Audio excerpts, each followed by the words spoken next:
All right, fellow Tulsi-crats, welcome back. I am Dave, and this is Save America, Vote Tulsi Gabbard. This is your channel and my channel, and of course we're devoted to getting Tulsi Gabbard to the White House. I want to thank all the new subscribers who have subscribed. If you haven't, please do so. It's helpful. I like getting views on videos. That is helpful. If you'd like to become a patron, you can go over to Patreon. There is a link to my Patreon account, which is also connected to my music YouTube channel that I run as well. Yes, I'm kind of a busy guy.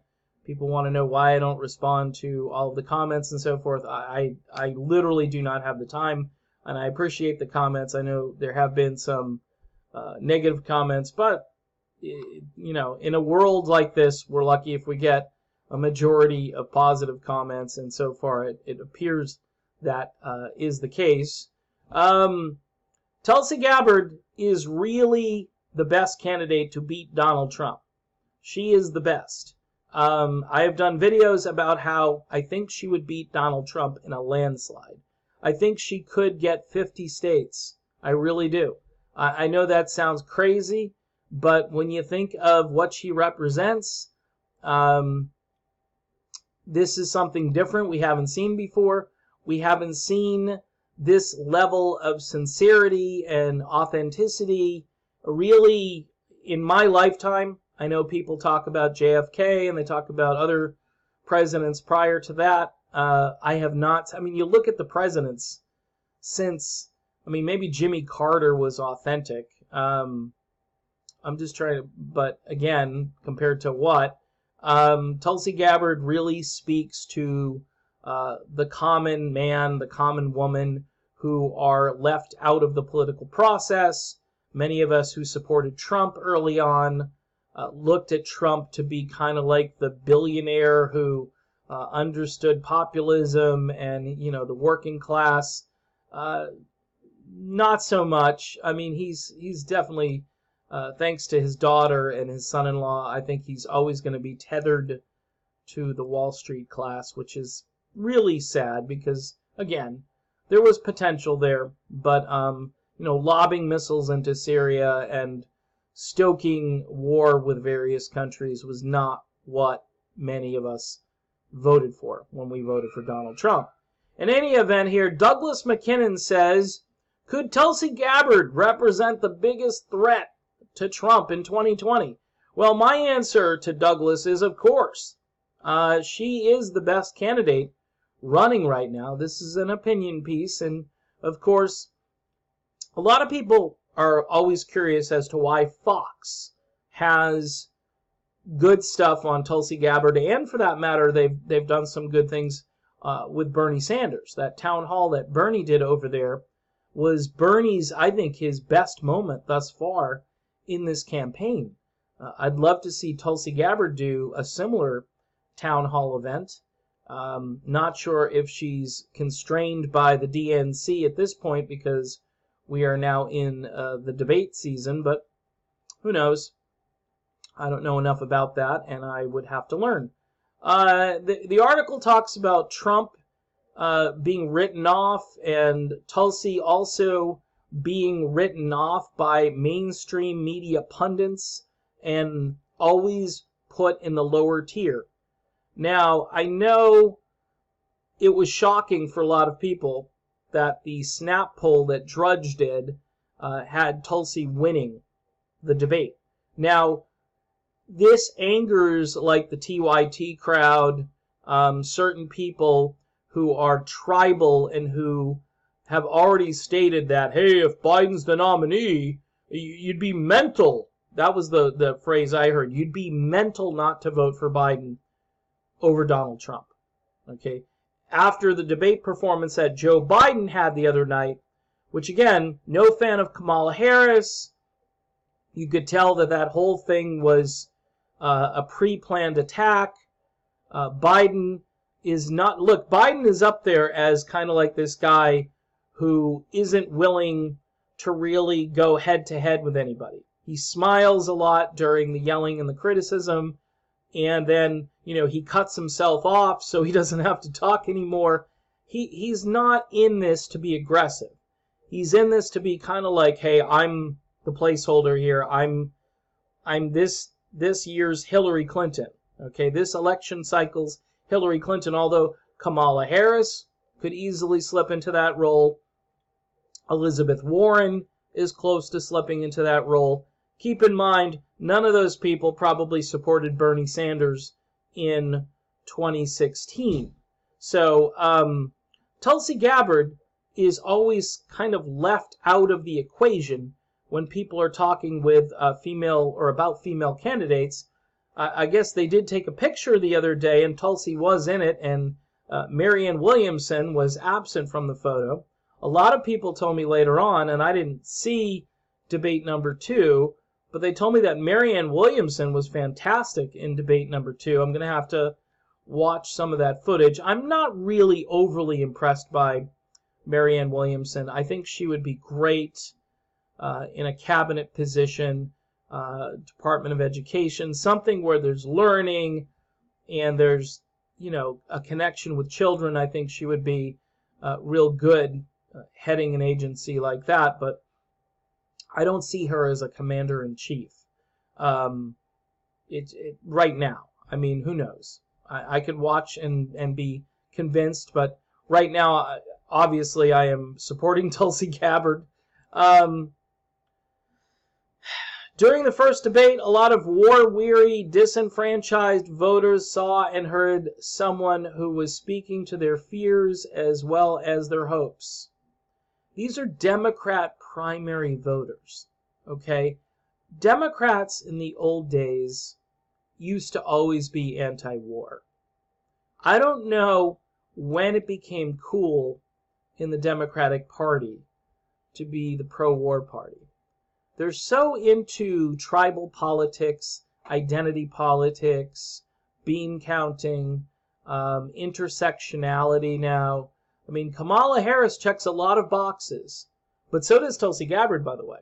But they're ignoring Tulsi Gabbard as far as the intersectionality thing, which I think I want a candidate, by the way, on merit. I don't care if it's a grumpy old Bernie Sanders, if he's got the best ideas. He's a grumpy old white guy. I really don't care. I don't care, how much pigmentation you have, and which gender you are, and who you sleep with, and so forth. It has no bearing on my vote. What is most important to me is what you stand for. Okay? And I think people on the left and the right should unite on that principle. Okay? I'm just throwing it out there. I know many on the left, this is what I have a big problem with, is I'll be on Twitter and I'll be reading these retweets going, wow, you guys are just, meantime kids are up to their eyeballs in debt from going to college, and you're worried about, pick some stupid tribal issue. Tulsi Gabbard has steered clear of tribalism. She doesn't believe in the Russian hoax. She doesn't believe that Trump should be impeached because it's far more effective. And by the way, we're only a year or so away from the election. A year and a few months, right? So you're really going to put the country through... All right, I don't want to go down the impeachment road. I just shake my head at these people because they think that is going to make the country less polarized and bring people together. Yeah, impeaching Donald Trump, that's great. That's all we got. So in 2016, he says, I sent an email to several members of the media a few weeks prior to the election predicting that Trump would get 306 electoral votes, including Pennsylvania's. So this guy was fairly prescient. I heard a very liberal friend in Massachusetts say, this Trump guy is starting to make sense to me. That same week, I heard the same sentiment from a very conservative friend in Florida. They were canaries in a coal mine who no one wanted to hear from because of preconceived notions, partisanship, or outright hate. Oh, that's a great sentence. This guy gets it. Folks, we have to get beyond the hateful politics that we're currently mired in. And look, if ideas don't matter to people and all they want to do is fight with each other and instigate like a civil war, even if it's just a little mini civil war between a few people and not the entire country, if that's your goal in life and you wake up in the morning and that would make you happy to see the country in turmoil, then I got nothing. I can't help you. You can't help me. And you're not going to help our country. Tulsi Gabbard is the hope candidate for real. I know we heard a lot of hope and change from Obama, but here's someone who could bring the country together. And I know that ticks off a lot of news outlets. That's not going to make the gang over at MSNBC happy because their ratings will tank because they've got somebody. And by the way, if Tulsi Gabbard won the presidency, I have a feeling MSNBC would start going after her like they're going after Trump. I'm totally serious. And you would think, well, she's a Democrat. It doesn't matter. It doesn't matter. They would make some case this isn't the kind of Democrat that we thought we needed for, the anecdote for Trump and so forth. Yeah, okay. This is exactly what we need to counter Donald Trump. There were canaries in the coal mine who no one wanted to hear from because of preconceived notions, partisanship, or outright hate. Those canaries are singing again. Early on, many of these same political and media experts decided that Gabbard was an asterisk to be ignored. The people may feel differently. No, the people do feel differently. They do. For sure, Gabbard holds hybrid positions that appeal to both Democrats and Republicans. Feels differently, and she is not shy about calling out those who either doubt her or who she feels have treated her in her campaign unfairly.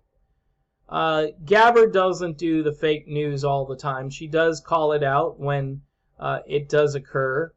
And I think she needs to be aggressive because nobody seems to be on her side when it comes to the mainstream press. So she's got every right to defend her candidacy. If this guy's trying to do the Trump thing and say, oh, it's equivalent to what Trump's been doing. Look, folks, we know the media is corrupt. We know they're in bed with corporations. I mean, I could go on and on. We know that they're pretty much devoted to promoting war and gaslighting people into thinking that danger is around the corner if we don't do something, even though it's halfway around the world.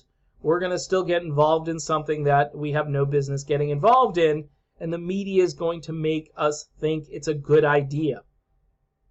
If you're glued to that TV 12 hours a day, say you're disabled or elderly and you're watching, whatever channel, that channel coming into your brain for 12 hours or whatever it is that you're sitting in front of the TV for, that's going to eventually influence you to think a certain way. It's just part of who we are as human beings. Partly in response to the disrespect aimed in her direction, Gabbard said, I think the media has such an incredible responsibility to report news and the truth, and that's just not what we see anymore. Me and my campaign have been on the receiving end of very intentional smears trying to undermine our campaign coming through. NBC News quoting articles that are completely baseless. I did an interview with George Stephanopoulos, and he says, well, this article in the Daily Beast says Putin supports your campaign. Based on what? Nothing. Really nothing. Yes, Putin. We're all basically, as soon as we do a counter narrative, we're basically all working for Vladimir Putin. I mean, that's been the whole thing. I mean, these guys concocted this Russia hoax, and it's now filtered down to everybody who doesn't go along to get along. And what's sad is it's been the fuel that has lit the match for what should have been a fire that was put out, or basically a Cold War. So it's the opposite of hot. It's a Cold War with Russia, and it appears that we're in a bit of a cold phase again with Russia, thanks to what our media has done during the Trump years here. Voters have made it clear that experience and real genuineness are at the top of their list when looking for qualifications in a candidate. Can I ask just a rhetorical question? Who's got a better resume than Tulsi Gabbard? Nobody. Nobody has a better resume. And I will go around the room. Go and look at every candidate. Look at what they've done in their life. Then look at Tulsi Gabbard's life experience. Look at her servant nature. Look what she does when, pollution arrives in her hometown where she grew up. What does she do when the pollution shows up? She cleans it up. She organizes a cleanup. This is a grassroots person running a grassroots campaign. And it's far different from Joe Biden or Kamala Harris or Beto O'Rourke or Pete Buttigieg or any of these people showing up, at some Wall Street gathering where everybody has deep pockets and all they want is more money flowing into their coffers so they can, keep the status quo. Joe Biden said, hey, nothing's going to change. I guarantee you every other candidate, with maybe the exception of Bernie Sanders, is also going to keep the status quo in place. She also wielded her military experience against Ohio Rep. Tim Ryan in the first debate when he suggested that the United States must stay engaged in Afghanistan. Is that what you tell the parents of those 2 soldiers who were just killed in Afghanistan? The fact that we're still losing people are still getting killed in Afghanistan, is absolutely, it's mind-boggling. It's just, I don't get it. We just keep doing what we've been doing, and this risk where we send people for what? What are they dying for? And she says, of course, her line was, the answer is it's unacceptable. We are no better off than when we began. In Gabbard, voters have one of the few acknowledged foreign policy experts in Congress. Ooh, that's quite a compliment. One who is correctly calling out the neocon warhawks, continually supporting increased military intervention abroad. Even Chris Matthews interviewed Tulsi after her debate performance and more or less rhetorically said, so why do all these Democrats just support war? And why are you the only one calling it out? Folks, even Chris Matthews, who works for a corporation who is tied to the military-industrial complex, he has to acknowledge that everybody seems to be for war, okay? And he rightly highlighted Tulsi's differences with everybody else. More than that, she has also rightfully slapped the ever-increasing threat of nuclear war right back on the policy discussion table where it belongs. Because you're starting a Cold War with Russia, you're starting proxy wars with Russia, you're sending troops to Iran. I know Iran supposedly doesn't have a nuke, but do we really want to get involved in more conflicts that bring us closer to midnight on the old nuclear destruction clock? Don't think so. During that first debate, a lot of, and I've read this already, a lot of war-weary, disenfranchised voters saw and heard someone who is speaking to their fears as well as their hopes. If I were someone in the Trump campaign, Tulsi Gabbard would be the last Democratic candidate I would want to see on the final debate stage. Now, is the DNC going to read this article? No. First of all, they don't read anything or participate in anything that has to do with Fox News. Remember, they just, you're not allowed to go over there and talk to them. We're not going to do any debates with Fox News, really? Because Fox News people, although some of them are very conservative, a lot of them are very populist and libertarian. And Tulsi Gabbard appeals to those people. Look how well Bernie Sanders did over there. So, I've been saying this for a while. My video yesterday that she could win 50 states. if she were the nominee and had the infrastructure of the Democratic Party and the wind at her back and people who weren't trying to undermine her and talk about her past positions or talk about Assad or talk about, all the Russian bots or certain people who support her campaign, which, by the way, you have no way of telling somebody, hey, please don't support me. I mean, she's done this. She's done this, I think, with David Duke. She said, please don't support my campaign. Go away. I mean, you can disavow all day long, but it's still going to be written up as guilt by association. Oh, that crazy Dave guy on YouTube, he supports you. He used to support Trump. What do you think about that? Well, most people would say, well, Dave finally came to his senses. He figured it out. He knew that Trump was bad, or initially he didn't, but he figured it out, and he chose wisely when he went over to Tulsi Gabbard. You're not going to find a lot of former Trump supporters who are going to go support Kamala Harris. You're going to find very few Trump supporters who are interested in Mayor Pete or Beto or any of these fluff candidates who have really nothing to offer other than platitudes and sort of a recycled neoliberalism, which we've seen, and we don't want to watch that show anymore. We saw it on display the other night with Tim Ryan, and guess what? People are ready for Tulsi. I'm ready for Tulsi, and this country would be a much better place with President Tulsi Gabbard sitting in the Oval Office and bringing our troops home. That would be number one job for her, and she's already said, I'm Commander-in-Chief on day one, and you know what? I believe that, and I've believed that since I started this channel. So there you go, folks. Tulsi Gabbard getting some good press over at Fox News. Douglas McKinnon, who, if you scroll down and see who Douglas McKinnon is, he is a former White House and Pentagon official and the author of a book, The 40 Days, A Vision of Christ's Lost Weeks. So this guy might be spiritual or religious to some degree.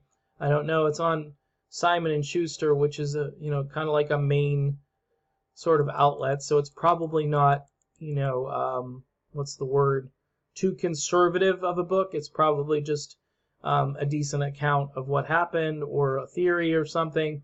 That shouldn't scare anybody away from this guy's opinion. And by the way, if he was so closed-minded, I'm sure he wouldn't support Tulsi because she supports things like, gay rights and abortion. And so there you go. Crossover appeal is important, people. It's how you win elections. People are willing to kind of hold their nose on things that they might disagree with for someone who means business and can govern this country on day one and who will look presidential and who will be somebody our kids can look up to as well. So those things are really important to me, and hopefully they're important to you. All right, I am done with this long-winded video. Thanks again for the support. Again, Patreon, don't forget Patreon, little logo on the banner. Click on that. If you can do $1 a month, $2 a month, whatever you can afford, much appreciated. I'll be back soon. See you then.